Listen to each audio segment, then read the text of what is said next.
Now let's start with Charter Act 1853. It was the foundation for parliamentary form of government, and the Governor General during this period was Lord Dalhousie. I haven't mentioned. I'm sorry.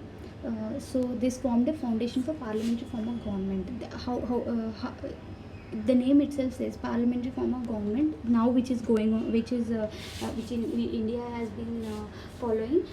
So in parliamentary form of government there is executive and legislature.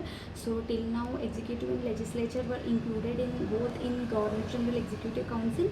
So from now on their specialized body has been made for it. So totally in this government body, East India Company body, there were 12 members, that is 1 plus 5 plus 6.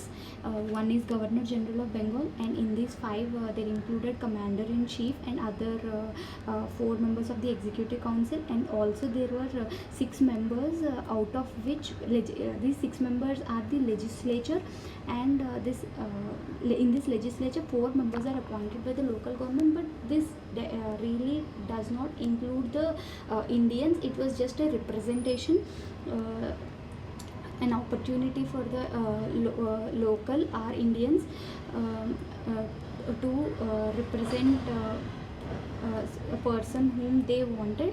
And in this legislature has six persons, and this is called Central Legislative Council, which is equal to our Lok Sabha. This is called mini parliament. Lok Sabha and Rajya Sabha, as making law needs a special body.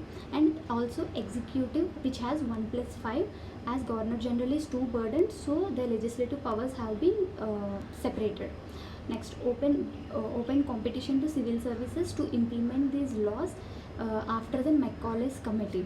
Macaulay's committee has supported the open competition to civil services. He also in his report has mentioned that the civil services has to be on merit basis, and Indians also have to be included in it. So from now on the appointments by the COD, which is biased, will be ending, and the law member in this, the 5th member, is made permanent, and the COD and BOD members are also reduced, and there was no particular period for company rules. That means that till now the company's rule has been guaranteed that it will be extended for 20 years, every 20 years, but now on they haven't mentioned the number of years. It means that there might be a probability that there will be an end of it is a sign that they can terminate the company's rule at any point of time, and which is clearly seen in 1858 after the rebellion. Sepoy mutiny. And next, legislature also has this right of making its own rules of procedure. Also, court of directors can create new provinces, like they have already before that they have created new provinces like Sindh and Punjab, and the court of directors can also appoint lieutenant governor of provinces, and also they created Assam and Burma and central provinces. Also in Bengal, along with Governor General of India, there was a separate governor of Bengal was also appointed, and board of director members were also reduced. These were nominated by the crown. Next, the last act of our lecture in part 1, that is Government of India Act 1858. After the Sepoy mutiny, the government has come up with the Government of India Act 1858.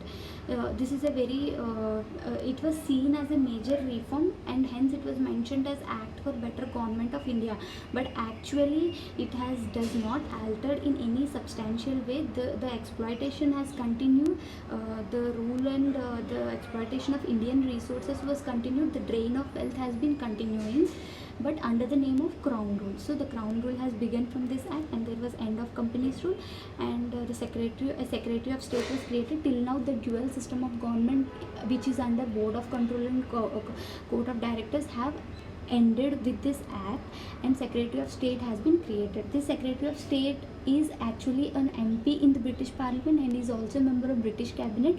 So he is responsible to the British Parliament regarding whatever steps have been, major measures or steps have been taken in India, or any administrative changes. He is also assisted by Council of India, which consists of 15 members from the British Parliament, and Secretary of State is given many powers.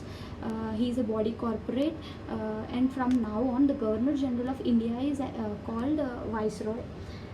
Even though it is called Viceroy, at some provisions it was mentioned both Governor General of India and Viceroy, so need not get confused. And Indian Civil Services was under the control of Secretary of State. So whatever legislature is bringing up, these will be implemented by the Indian Civil Services. This is also an executive body, Indian Civil Services. Next, in this, Secretary of State can send secret dispatches to India and also constitute special committees. And there was in this, Crown appoints the Governor General of India. Matlab, here it is Governor General of India is nobody but Viceroy and also the governors of provinces. Next, the representative of the British government of India was Governor General and Viceroy. It's both are same. So he is the representative, and this act also made India a direct British colony. This provision is very important. From here, India has become a British colony because once it has come under the crown rule. Next, it ended the doctrine of lapse. Lord Dalhousie has aggressively used this doctrine of lapse. According to doctrine of lapse, there has been, if the Indian ruler has no heir, successive heir, the state or province, princely state, which is under the rule, will be coming under the East India Company. Because of this aggressively implementing this doctrine of lapse, there has been sepoy mutiny and rebellion at many parts of North India, which British have thought that it is a threat to their rule. So to calm down the rebellion, this act was brought, and as an appeasement, the doctrine of lapse was removed. Also, it was decided that whatever remaining Indian princes which were not annexed under doctrine of lapse and other chiefs, if they accept the British sovereignty, they will be given independent status and they will not be annexed anymore. So this is the video lecture of mine, and if you like my video, please like, share and subscribe, and please give me a feedback in the comment section. Thank you. My part 2 will be in the next video lecture, that is from after the acts after 1858, that is Indian Councils Act 1861 to Indian Independence Act 1947. Thank you so much.